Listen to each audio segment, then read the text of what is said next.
Notre équipe se compose de Lutz Dirksen, de 9 accompagnateurs et de 3 caméramens.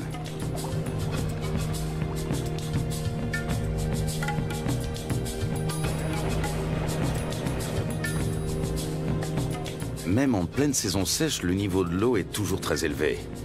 C'est de plus en plus souvent le cas ces dernières années. Pas un seul banc de sable isolé où les animaux pourraient prendre le soleil. Apercevoir des anacondas s'annonce difficile.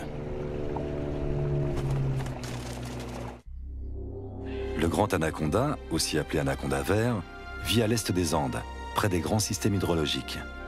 On connaît bien la vie de ces serpents dans les zones marécageuses du Venezuela, les llanos.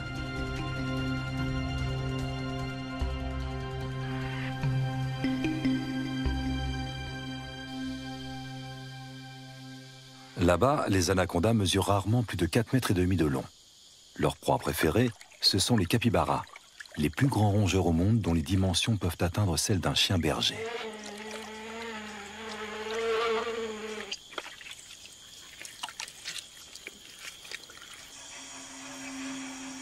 Pendant la saison sèche, la savane se transforme.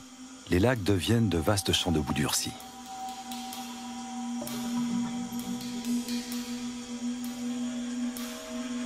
Difficile pour un anaconda de plus de 4 mètres de trouver un point d'humidité qui lui permettra de supporter la chaleur.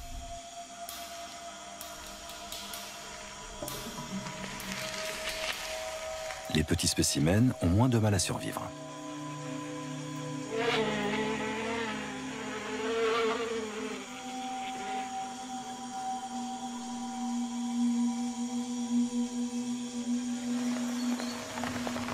Début avril, la saison sèche touche à sa fin et les premières gouttes d'eau se transforment vite en pluie torrentielle. En à peine quelques jours, les étendues asséchées se gorgent d'eau.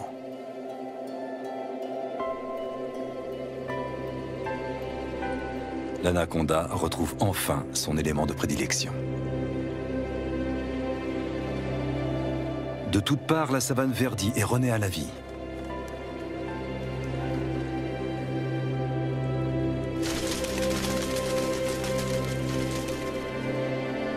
Les anacondas qui vivent au bord du fleuve sont différents de leurs congénères de la savane. Ils peuvent mesurer jusqu'à 9 mètres de long. Contrairement à leurs congénères vénézuéliens, on sait très peu de choses sur leur mode de vie.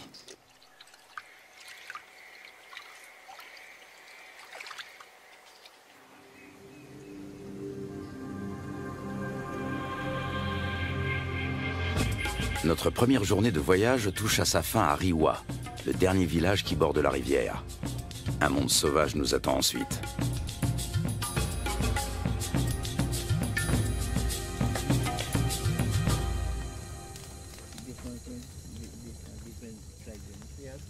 À la lueur du feu de camp, un vieux chasseur nous raconte la légende du matapi.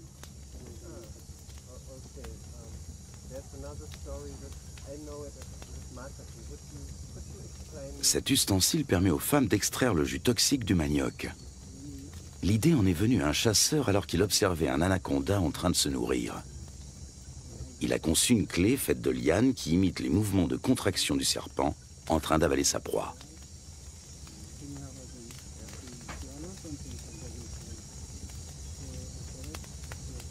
Fascinant. Tout autant que le ciel qui brille de 1000 étoiles au-dessus de nos têtes.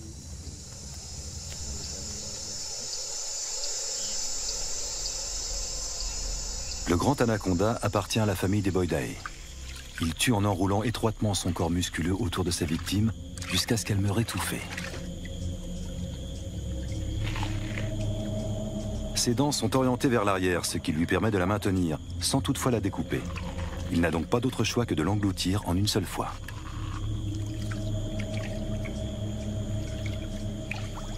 Sa mâchoire et son corps sont capables d'une extraordinaire dilatation. Comme il ne peut déglutir, il détend puis contracte ses muscles. Grâce au mouvement ondulatoire de ses anneaux, il fait progresser sa proie toujours plus profondément dans son œsophage.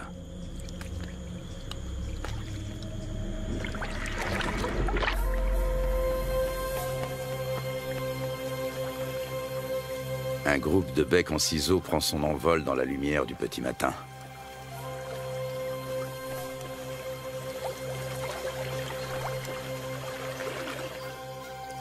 Les bateaux sont chargés.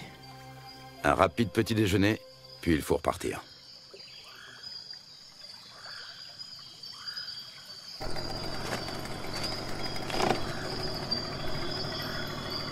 Encore 3 longues journées de bateau nous attendent.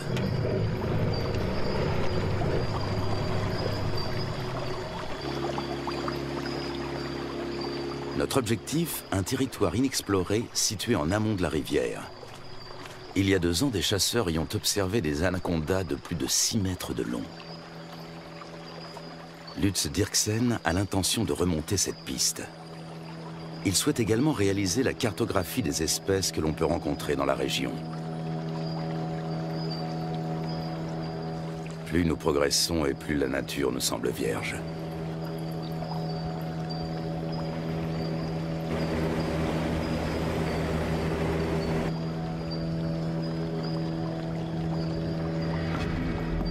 Avec un tel niveau d'eau, les caïmans noirs ont bien du mal à trouver un endroit où se prélasser.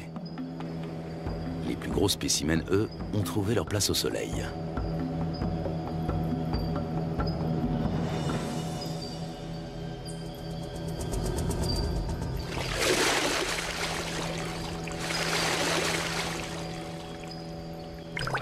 Le caïman noir est le plus gros prédateur du continent. Ses mensurations, 7 mètres de long pour 100 kilos.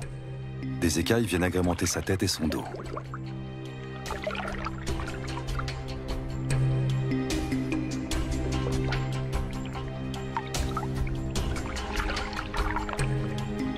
La peau cuirassée de son ventre et de sa gorge est particulièrement épaisse et dure.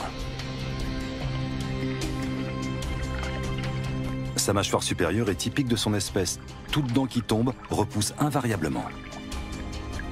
Les petits points qui ornent son museau sont autant de récepteurs ultrasensibles qui lui permettent de localiser ses proies.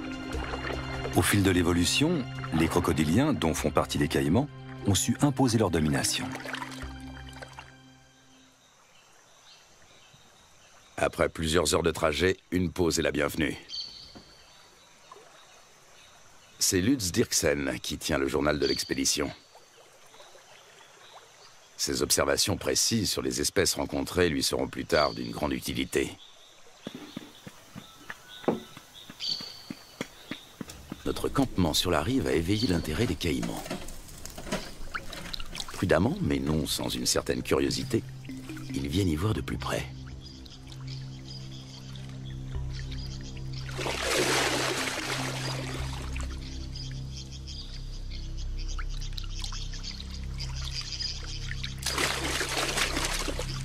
Une mesure d'intimidation s'impose.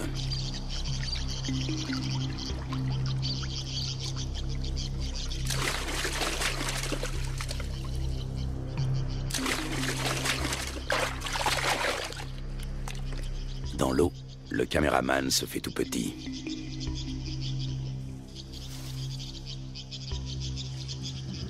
La bête est encore loin. Comment l'attirer sur un banc de sable pour mieux l'observer? La prudence est de mise. Le caïman commence par suivre le comportement des vautours. Une fois sûr qu'aucun danger ne menace, il vient récupérer les restes de repas que nous avons disposés en guise d'appât.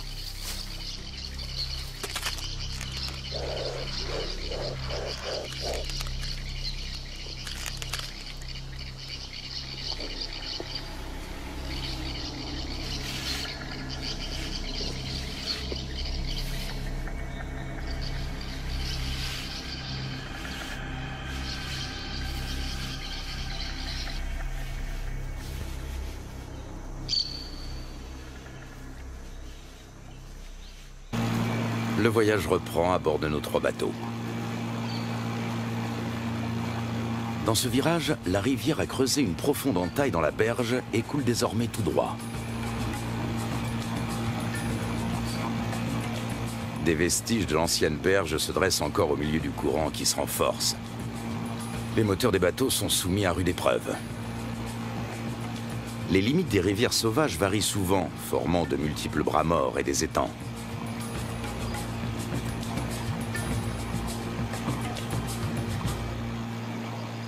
L'après-midi suivant, nous croisons une famille d'otaries géantes.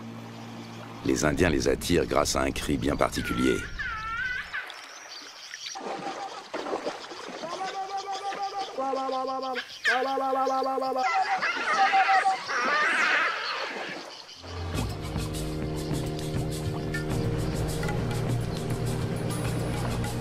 Nous touchons enfin au but.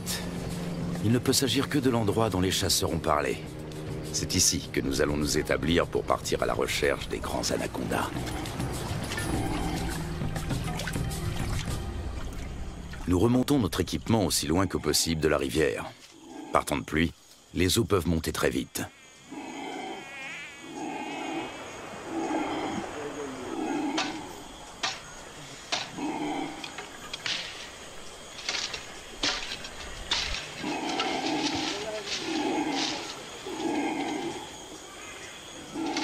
Sous les cris de protestation des singes hurleurs, nous installons 4 bâches imperméables.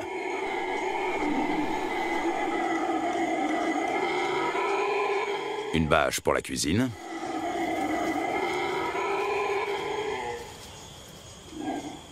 Une pour l'équipement de tournage.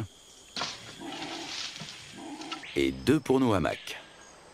Nous savons que les serpents et les scorpions aiment se glisser dans les poches et les bottes des hommes.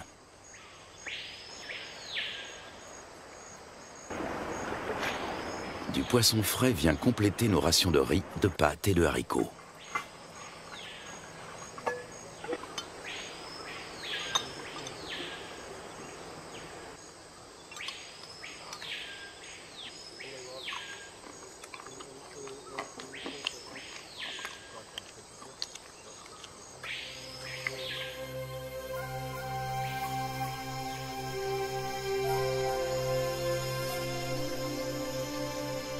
Nous sommes en route depuis maintenant plusieurs heures.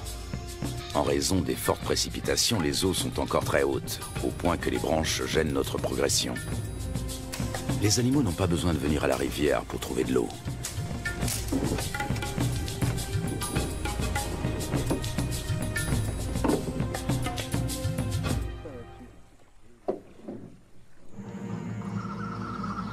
Durant la saison des pluies, les anacondas suivent l'eau jusque dans la forêt.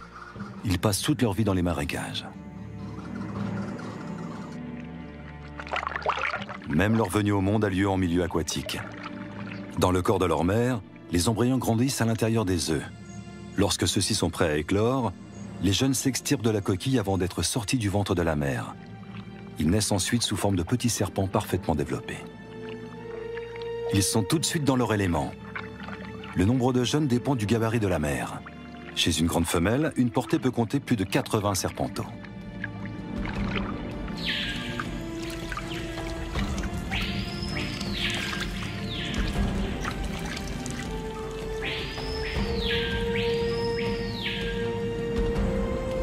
Selon les légendes indiennes, les petits dévoreraient leur mère.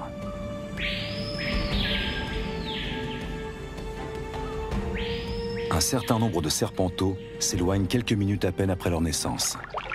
Ce sont déjà des prédateurs à part entière avec un redoutable instinct de chasseur.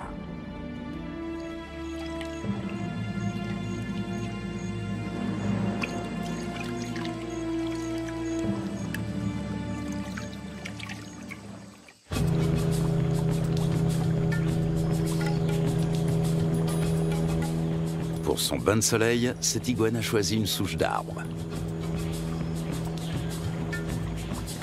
Nous tentons notre chance dans un petit cours d'eau.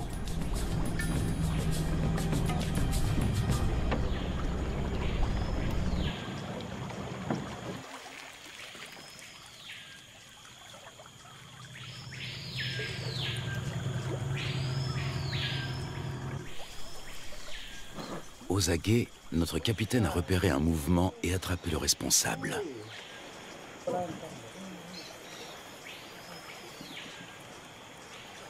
Un jeune anaconda.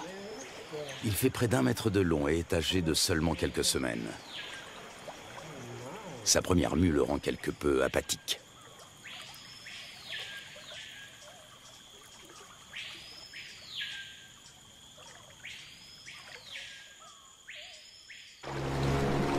De retour à bord du bateau, le soleil se fait brûlant.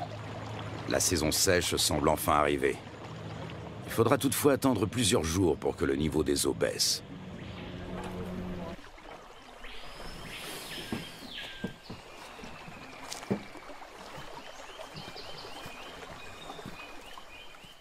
Pour se frayer un chemin sans machette, il faut suivre les pistes régulièrement empruntées par les animaux.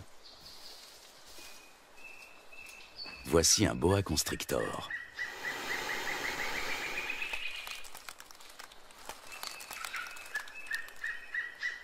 Nous sommes trop grands pour lui servir de proie, mais cela ne l'empêche pas d'essayer de nous intimider.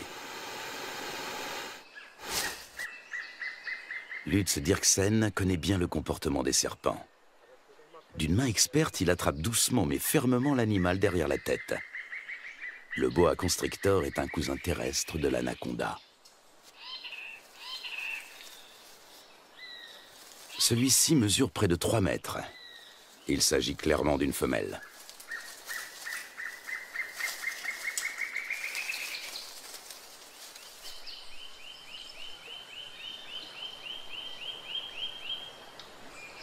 Encore un jeune anaconda.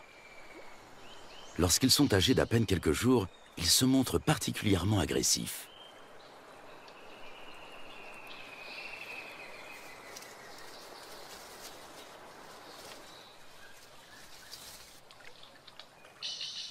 De retour au camp, Lutz Dirksen complète son journal.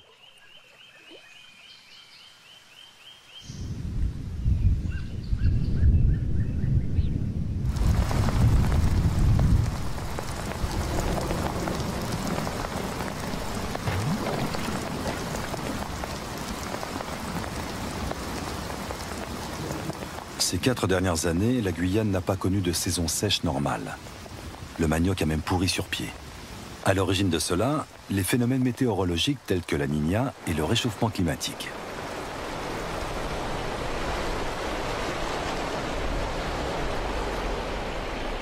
Des pluies torrentielles viennent grossir les cours d'eau. En quelques heures à peine, le niveau peut monter de plusieurs mètres.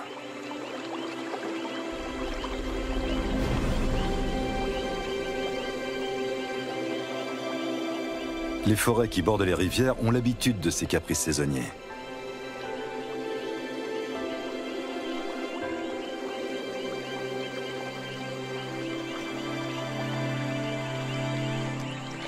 Les caïmans suivent eux aussi l'eau dans la forêt.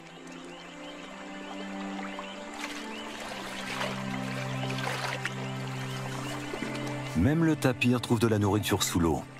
En plus des fruits et des feuilles, il est friand de plantes aquatiques. Il faut dire que dans l'ombre des sous-bois, ce gros ongulé peine à trouver de quoi se nourrir correctement.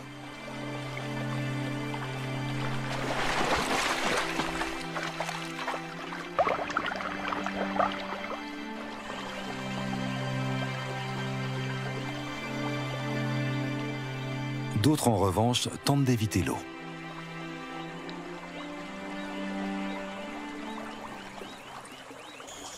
Au beau milieu de la nuit, le niveau d'eau a encore subitement monté de plus de 3 mètres.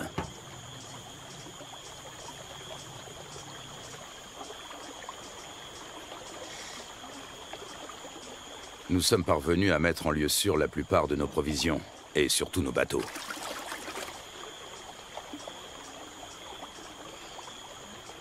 Il faut dresser maintenant le bilan des dommages.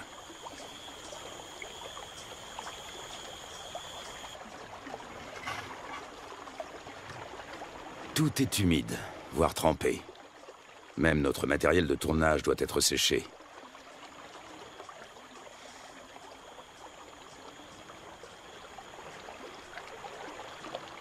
Continuer ou faire demi-tour? Telle est la question. Si nous voulons rester, il nous faut un campement en amont des cascades.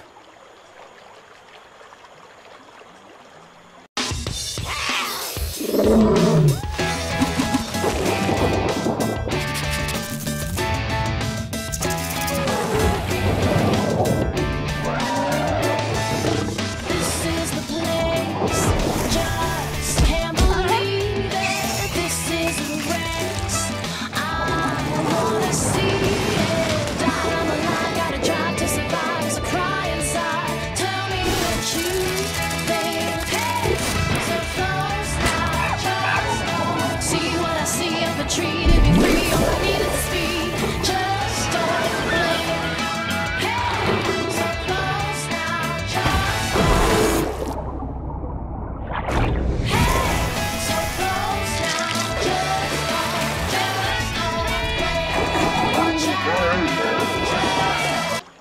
à condition de venir à bout de celle-ci.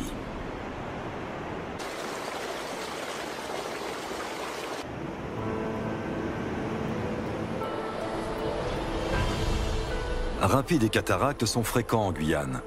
Ils forment un habitat aquatique à part.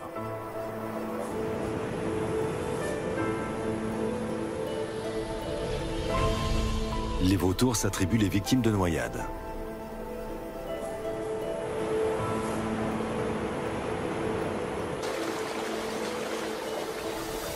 Dans les zones plus paisibles, les hérons se régalent d'escargots et de petits poissons.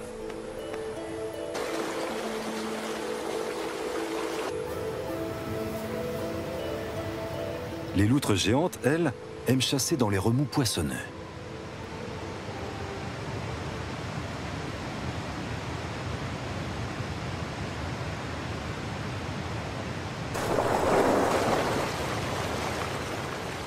C'est là également que l'oiseau serpent vient pêcher de petits silures.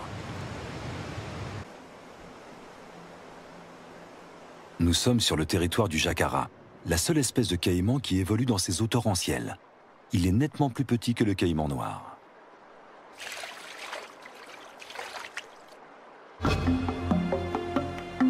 Après en avoir débattu, la décision est enfin prise.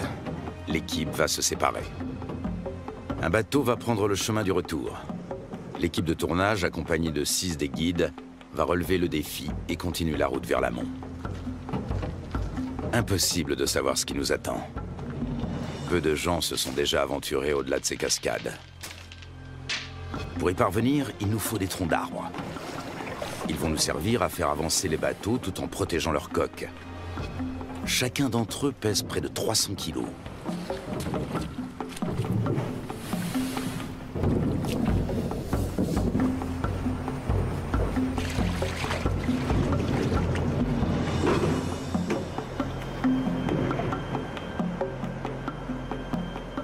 Lutz Dirksen repère un cousin de l'anaconda. Il s'agit d'un Corallus hortulanus qui vit dans les arbres.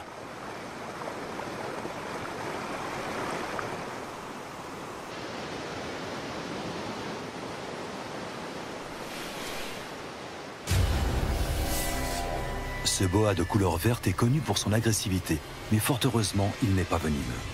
Lorsqu'il attaque, il se cramponne à sa proie.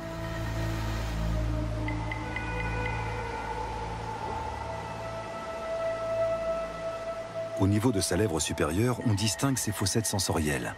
Il s'agit de détecteurs de chaleur qui l'aident à repérer ses victimes, même de nuit.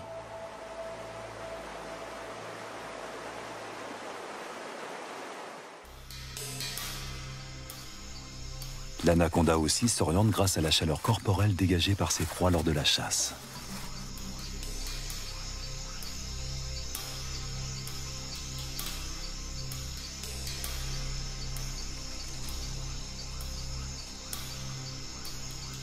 Peut-être distingue-t-il le paca comme à travers une caméra infrarouge.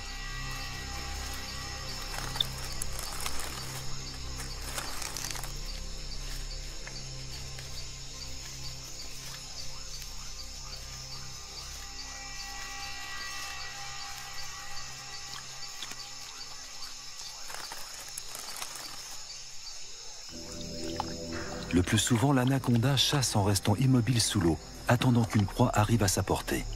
Seul son nez et ses yeux dépassent discrètement de la surface.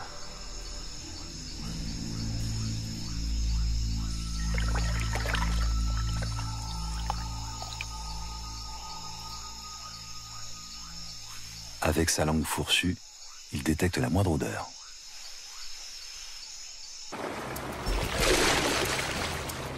Nous progressons bien plus péniblement que nous ne l'avions imaginé. À la cascade succèdent des rapides, puis une nouvelle cataracte, puis encore des rapides. Impossible de naviguer, il y a trop de rochers sous l'eau. Le doute commence à s'installer.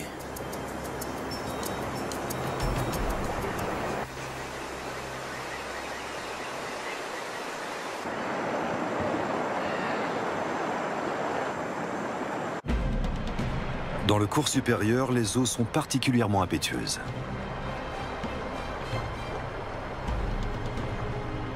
Jalonnés d'îlots et de rochers, de nombreux rapides se feraient un chemin à travers la contrée sauvage.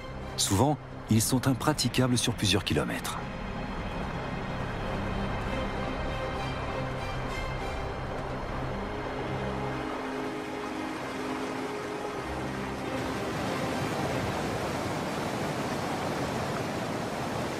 Les jacaras ont compris que les poissons leur tombent directement dans la gueule pour peu qu'ils se placent au bon endroit.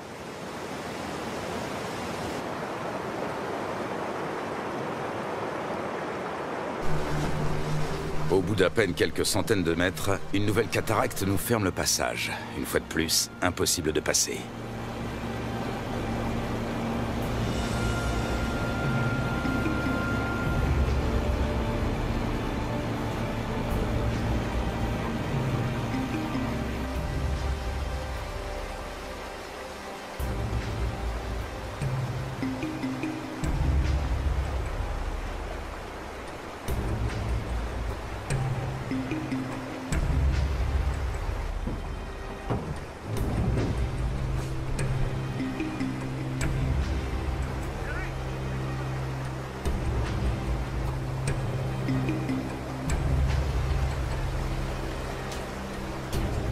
Nous progressons lentement. Souvent, la voie se referme et il faut rebrousser chemin pour tenter notre chance dans un nouveau bras.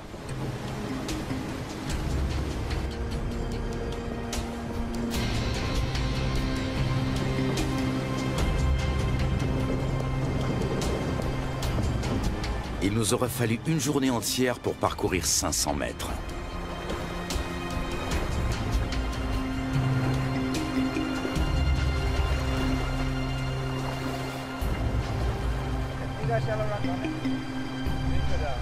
Alors que nous nous apprêtons à renoncer, le fleuve change de visage pour redevenir enfin navigable.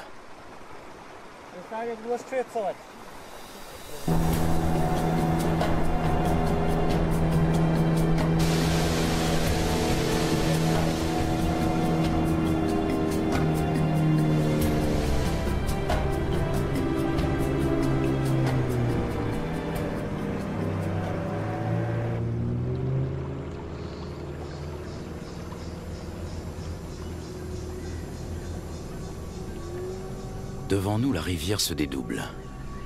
Un monde intact nous attend.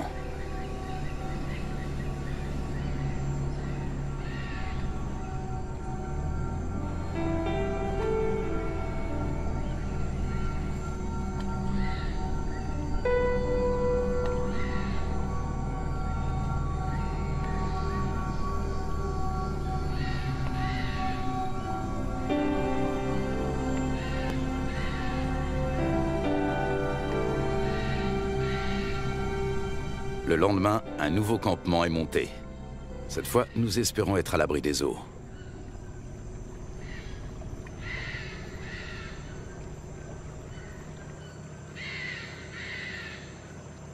Non loin de notre campement, nous tombons sur un groupe de capybaras. L'un d'entre eux arbore sur le flanc une tache rougeâtre qui ressemble fort à une morsure fraîche.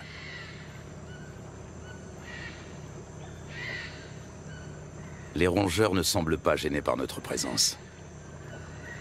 Ailleurs, ils se montrent plus farouches. Ici, ils ne redoutent que le jaguar et l'anaconda. Et puis, au milieu d'un enchevêtrement de branches, il est là, immobile. Il a pourtant perçu notre présence depuis un bon moment.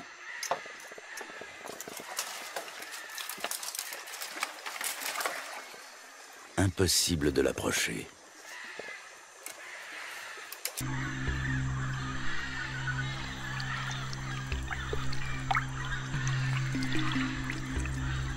L'accouplement peut durer jusqu'à 4 semaines.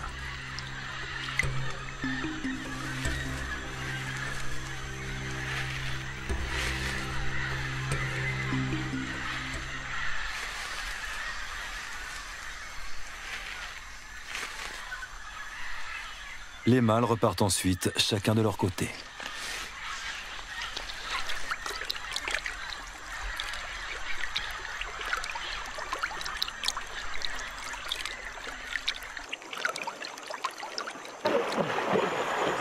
Soudain, nous faisons une découverte de taille.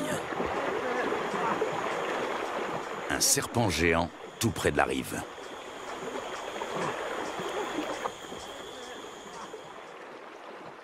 Même à 4, nous avons du mal à le maîtriser. Son corps n'est qu'un unique et gigantesque muscle d'acier flexible.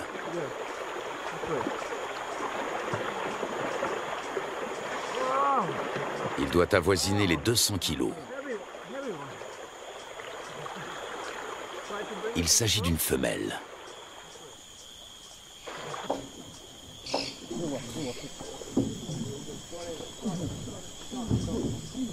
Sur la berge, nous pouvons la mesurer en toute tranquillité.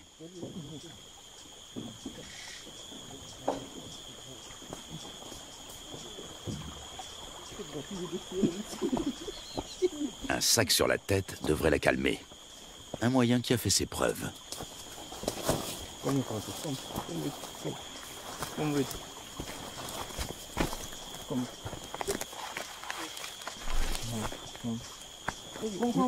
Nous parvenons à la ramener à terre sans trop de résistance. Avec sa taille, elle ne connaît plus aucun prédateur naturel.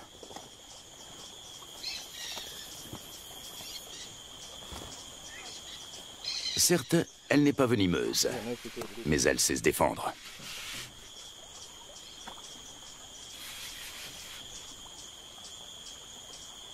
Tenez-la, pendant que je mesure. Une telle géante peut infliger de graves blessures. Une fois refermées sur leur proie, ses mâchoires ne se rouvrent pas facilement. Solides, acérées et orientées vers l'arrière, ses dents sont de véritables crochets.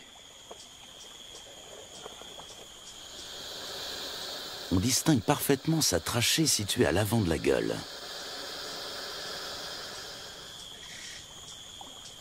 Elle lui permet de respirer pendant qu'elle avale lentement ses victimes.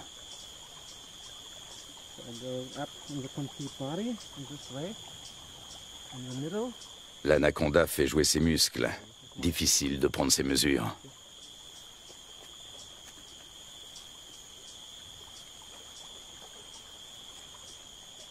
Cette femelle est nettement plus imposante que tous les autres anacondas que nous avons rencontrés au cours de notre voyage.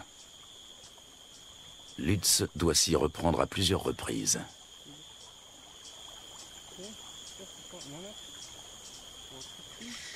« 4,50 m.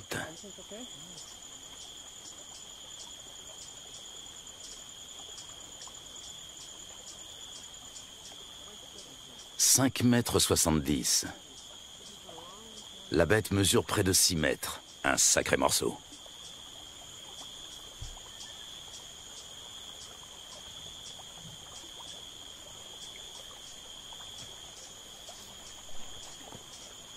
Lutz mesure la circonférence de son corps à l'endroit le plus fort.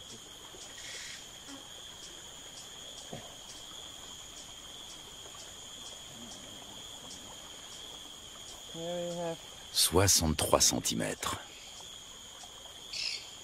Il s'assure que le dessin de ses écailles correspond bien aux descriptions scientifiques du grand anaconda.